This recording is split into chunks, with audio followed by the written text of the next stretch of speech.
of Camp Lamaha Streets, where ENet is proud to share an installation done in celebration of Guyana's 55th Republic anniversary. And of course, this is an open invitation for everyone watching to come and visit and take your pictures. As Guyana's only locally owned and managed telecoms company, we wanted the space to reflect our rich history and resilience as a nation, and to get the job done, of course, we went with Beharry of Aura Designs. We want to take the time to wish Guyanese at home and in the diaspora a very happy and safe Mashramani. This is ENet's very first Mashramani installation here at the corner of Camp and Lamaha Streets. The highlight of this year's installation is definitely our people.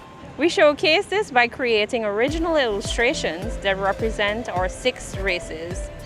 And nestled in the center of this is our captivating rainforest. To keep it dynamic, we incorporated digital screens positioned to be seen from all 4 directions of the intersection.